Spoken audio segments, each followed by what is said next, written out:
Selamat bertemu kembali adik-adik dalam kuliah Pediatric CPR yang saya ambil dari European Resuscitation Council Guideline for Resuscitation tahun 2015. Ini adalah konsep dasar daripada Pediatric Basic Life Support. Jika kita menemukan permasalahan di lapangan, anak yang tidak responsif, kita harus segera memanggil bantuan, membuka jalan nafasnya. Dan jika anak tidak bernapas dengan normal, kita melakukan 5 rescue breath dan melihat tanda kehidupan pada anak tersebut dengan denyut jantung dan mulai melakukan 15 kompresi dada dan 15 berbanding 2 jika Anda sendiri dan segera memanggil bantuan.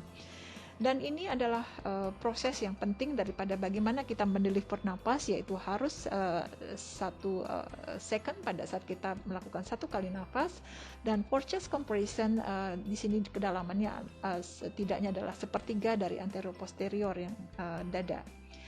Pastikan bahwa sebelumnya anak aman dari benda-benda sekitarnya dan apakah anak tersebut respon atau tidak dengan cara apakah kamu oke, kamu baik-baik saja atau tidak. Dan jika anak respon dengan menjawab, menangis atau moving, maka hindarkan anak tersebut dari bahan-bahan berbahaya di sekitarnya.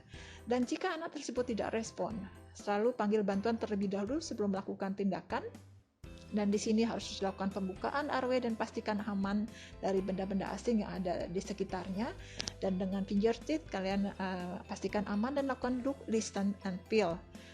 Jika anak bernafas dengan normal, maka pastikan anak tidak terjadi trauma dan miringkan anak tersebut dengan posisi recovery. Tapi jika terjadi trauma, maka pastikan anak sudah berada pada permukaan yang datar dan fiksasi tubuhnya. Dan jika di sini pernapasan tidak normal, maka lakukan pernapasan buatan dengan 5 rescue breath. Kita lihat di sini contohnya, bisa langsung mulut ke mulut atau hidung dan mulut tergantung besar anak, dan lakukan head tilt dan chin lift seperti pada gambar 6.3 ini. Selanjutnya apa yang bisa kita lakukan setelah 5 rescue breath?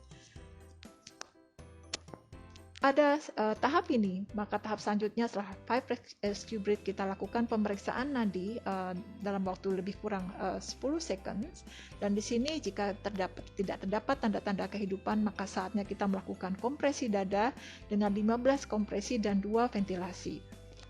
Lakukan secara simultan. Dan ini adalah posisi yang kita harus lakukan pada infant dengan 2 tangan ada pada tulang dada dan telapak tangan ada pada tulang dada untuk anak yang lebih besar dengan hitungan 15 berbanding 2. Dan pastikan kedalamannya adalah 1/3 bagian anterior posterior. Ini adalah gambar di mana kita menggunakan kedua telapak tangan kita untuk pada anak yang lebih besar. Dan ketiga metode ini kita memang harus sesuaikan dengan usia anak yang mengalami gangguan. Bagaimana jika saat awal kita menemukan benda asing pada anak? Jika terjadi batuk yang infektif, maka di sini kita harus menimbulkan batuk tersebut dan membuka mulut dan menyingkirkan benda asing yang bisa kita singkirkan. Jika anak tidak sadar, maka kita kembali harus melakukan 5 rescue breath tersebut.